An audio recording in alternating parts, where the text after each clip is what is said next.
Come on, Wildcats, and throw your hands up. Throw your hands, throw your hands, throw your hands, throw your hands. Come on, Wildcats, and throw your hands up. Throw your hands up. Throw your hands, throw your hands. Come on, Wildcats, and throw your hands up. Check out the beat.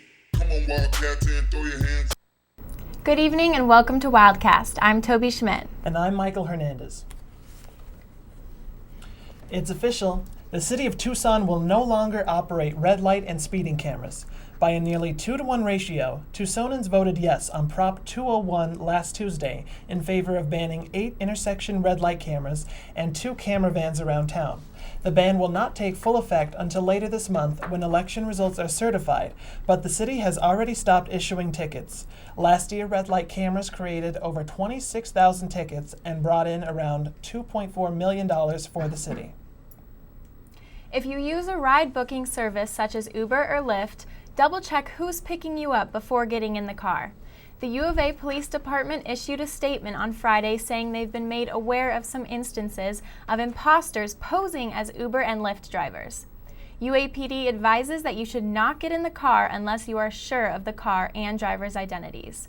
They also released a list of personal safety tips that students should keep in mind traveling around campus. The full list is available at uapd.arizona.edu. Students who see suspicious activity are advised to report it immediately at 911, 88-CRIME, or the UAPD tips line at 621-TIPS. Campus safety should always be a top priority for students traveling to and from class, but how can those who live on or near campus keep themselves safe once they're home? Wildcast reporter Hunter Sampson has more about burglary prevention. Campus safety is important to everyone at the University of Arizona, especially to those who live on and around campus. UAPD works hard to keep campus safe every year, and they release an annual report to inform students and faculty about crime. They've seen a drop in burglary in recent years, but students must take responsibility as well as UAPD. I talked to a student about her recent run-in with burglary just outside of campus. So our roommate left this store unlocked on accident because she went through the gate. We kind of figured like 6 houses, it wasn't a big deal. Someone came in, they stole a backpack with some clothes in it. They stole my wallet. I'm a diabetic. They stole all my needles, my medication. But they got a good amount of stuff. My name is George, Officer George Epley. First off, really the daytime is an issue because so many of the students are in classes and for the most part, a lot of the res halls, dorms are left unoccupied. What often happens, will or can tailgate into the front door behind students or employees. In the event, for some reason if they have a backpack over their shoulder, they can, of course, be mistaken for a student. They will come in after cat carded in and simply roam the hallways freely. Sometimes, and of course, nobody questions them because they don't have any outward ID. They're like trying to backpack. So they look for open doors. They simply walk down the hallways, and when the door is left unlocked, they push down on the handle, open the door, walk in. Now they can be inside the room. Oftentimes, students will leave their valuables in there, and this is where we see a large, some of the, I would say, a high number of, but it does occur and can be prevented simply by locking the door. Reminders about being aware of their surroundings, along with CAD card and an access code needed to enter their dorms, make students safer around campus. But safety and security, especially outside of their dorms, includes students taking responsibility to lock their doors. Reporting for Wildcast at UATV3, I'm Hunter Sampson. Yeah, it's crazy how big of a deal that theft is in Tucson. My bike was stolen from my gated apartment a couple months ago. That's terrible. Yeah. Have you gotten it back yet? No, I mean I reported it to the police, but there's nothing really they can do. I mean, it's scary. It's an unfortunate reminder, just to keep your things locked up, keep your doors locked, just be aware of your surroundings and just stay safe. Yeah. If you have an interest in the law and how the judicial branch of government in Arizona works, the Arizona Supreme Court will be holding arguments on 2 cases on Tuesday, November 10th at 2 p.m. in the College of Law's auditorium. Attorneys from each side will have 20 minutes to state their cases, after which the audience can ask justices about the judicial system. Seating is first come, first serve, so those interested must register online at tinyurl www.supreme court visit 2015. Thinking of a career in sustainability? The U of A will be hosting a Sustainability Career Panel and Networking event Tuesday, November 10th at 5:30 in the Student Union's Catalina Room. From extreme recycling to reducing a corporation's carbon emissions, students interested in a greener career are encouraged to register for the panel at career.arizona.edu. Over 70 recruiters from colleges like Notre Dame, Boston University, and Pepperdine were present last week for the U of A's Grad School Day. Wildcast reporter Brooke Goldstein was at the event and learned about what grad schools were looking for and what they had to offer.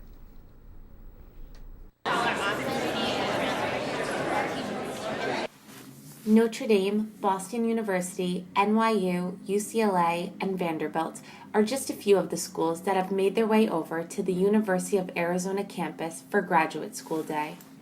We are having a graduate school fair. We have about 85 tables in there from across the country, of course, from the University of Arizona, ASU's here, several different programs, not to mention 5 different international organizations. Some very interesting opportunities for our undergraduate students looking to go for graduate school.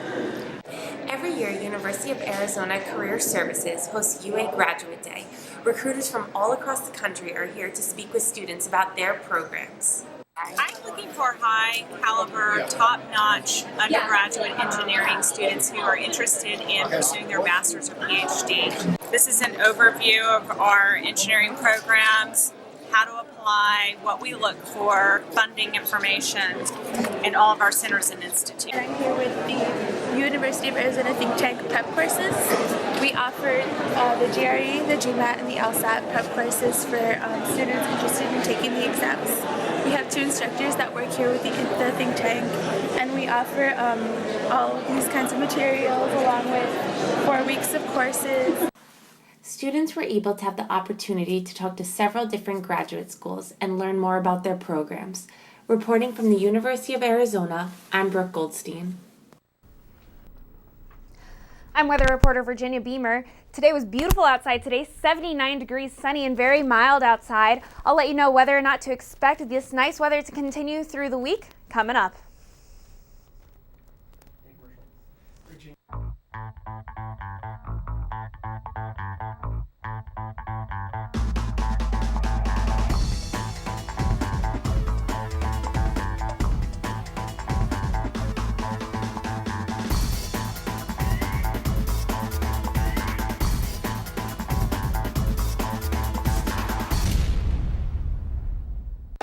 I'm Derek Williams, your former U of A Wildcat. You're watching UA TV. Don't change the channel.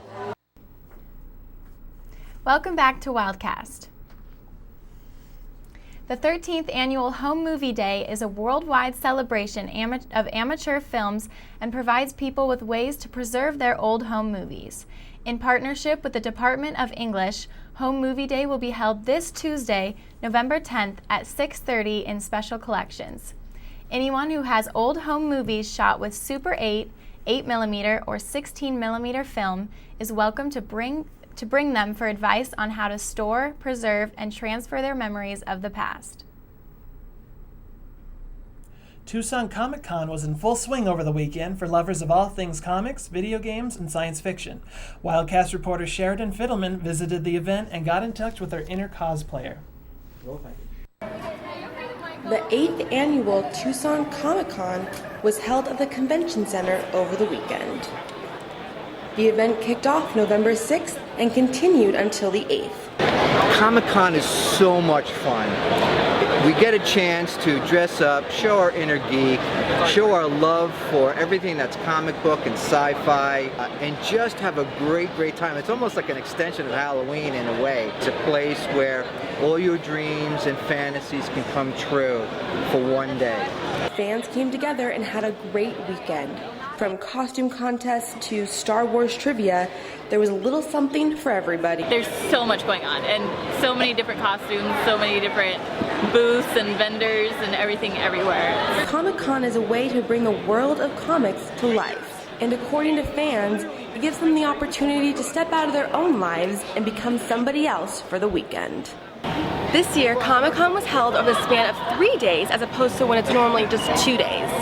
Fans and vendors loved having Comic-Con here in Tucson for that 1 day more and hope that it'll become a tradition from now on. Fans got to enjoy special performances by live DJs and the comedians from Tucson Comedian Art Festival. It's a good gathering place for people like myself to meet other writers, creators from other books out of state that you wouldn't normally have the opportunity to meet. And for the first time ever, Tucson's Comic-Con teamed up with Tucson's Diamond Children's Center to provide a unique experience for the children. With over 15,000 people in attendance, it's safe to say that Comic-Con held another successful year. Reporting at the Tucson Convention Center for Wildcast, I'm Sheridan Fiddleman. Well, that chill in the night air means it's finally sweater weather. But weather reporter Virginia Beamer is here to warm you up a bit with her forecast. Virginia? Thanks, Michael. And today was actually a little bit warmed up outside, right on average for this time of year, or just a little bit above. 79 degrees outside was our high, and our low this morning, 49 degrees, was right on average at 48. Thankfully, nowhere near either of our records, 92 being the high record set in 1906, or the low, 29 degrees, set in 1918. So very dry, nice day outside today. If we take a look at what to expect tonight, things are going to actually cool down considerably to right on average. 48 degrees outside, so well below what our high was today, and clear and cold outside, so make sure to, wrap up blankets, turn on the heater, whatever you need to do. And even into tomorrow, things are going to actually start to cool down even more. So if we take a look at what to expect tomorrow, 68 degrees, so that's considerably lower than what we saw today, and that's actually because a low pressure system moving north of us is going to bring cooler temperatures and a lot of wind into the area. So again, windy and cool, and even into this week, we're going to see a little bit of that going on. So if we take a look at our extended forecast, 65 degrees by Wednesday, so that's the lowest that we're going to hit this week. But if you take out a look at our early morning lows, 39 degrees on Tuesday, 37 degrees on Wednesday, and then we start to kick back up into what to expect for Thursday, Friday, and Saturday. So right about average again once we get to Friday and Saturday. Again, still below 50 degrees outside at night, so just make sure to bundle up, keep that sweater in mind, or at least handy. Yeah, I'm excited to wear warm clothes now. Well, it can't get any colder than it does here in the studio, though. It feels like I'm on it. You'd be surprised. All right. Well, I'm warm now, thanks to you, Virginia. Appreciate it. Mm-hmm. No. Wildcat football traveled into Trojan territory on Saturday as they took on USC in a close battle, losing 38-30. We'll have a recap of the game, along with all things Arizona athletics, coming up next in sports.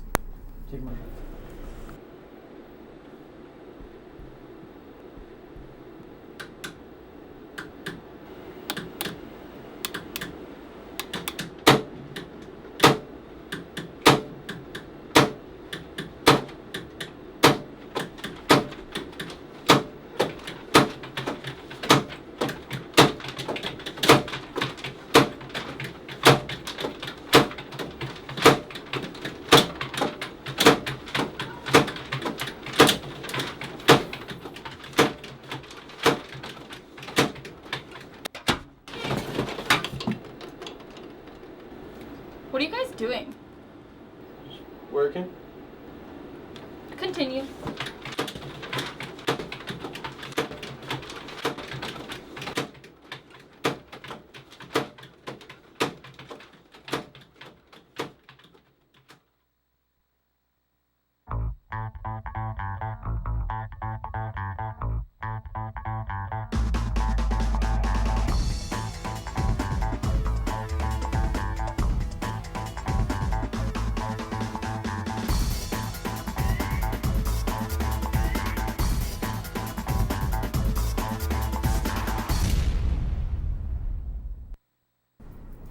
The Cats had a hard-fought game in Southern California over the weekend, but are looking ahead to their final home game against Utah this Saturday. Danielle Fork is here with a summary of the scores and stats for this week in Arizona athletics. Danielle? Arizona athletics had a jam-packed weekend. Let's take a look at the results starting on Friday. Wildcat volleyball battled through 4 close matches, earning themselves a win over Washington State. Tyler Spriggs had an outstanding career-high 18 kills, and Panina Snuka, leading the Pac-12 once again with her 15th double-double of the year, had 42 assists and 23 digs. But she wasn't stopping there. On Sunday, the Wildcats took on Washington, and Snuka posted another 32 assists and 11 digs for her 16th double-double. Despite her hustle, the Wildcats still fell to Washington in 3 straight sets. Arizona women swimming and diving won their first Pac-12 meet of the season here against UCLA with a close score of 160 to 140. The Cats finished first and second in the 200 medley relay. They competed again on Saturday against USC, falling to them 156 to 144. The number 21 men's team, however, upset the number 18 Trojans. They took first in many events, including the 200 free relay and the 200 back. Women's soccer suffered a 4-1 loss to Arizona State in front of a record-setting crowd of 1,302 people. Haley Estopar scored Arizona's only goal in the 59th minute. Looking at Saturday, Arizona football played at USC. Nate Phillips, David Richards, and Caleb Jones each caught touchdown passes from Anu Solomon, but it was not enough to earn the victory. USC defeated the Wildcats 38-30, giving them their 3rd straight loss. Finally, on Sunday, Wildcat basketball kicked off its season with a 90-54 win at the men's exhibition game against Chico State. Ryan Anderson had a breakthrough performance after sitting out last season, leading the team with 19 points, 10 rebounds, and 3 blocks. Seniors Gabe York and Caleb Tarzuski also scored in double figures for the Wildcats. That's all for sports. Back to you guys. Thanks, Danielle, and thanks to everyone for watching us this Monday night. You're always welcome to watch this and past episodes on our YouTube channel, UATV CH3. You can always log on to that search function on Facebook and type in UATV, and you'll get all the latest updates from us. We'll see you next week for another edition of Wildcast. Good night.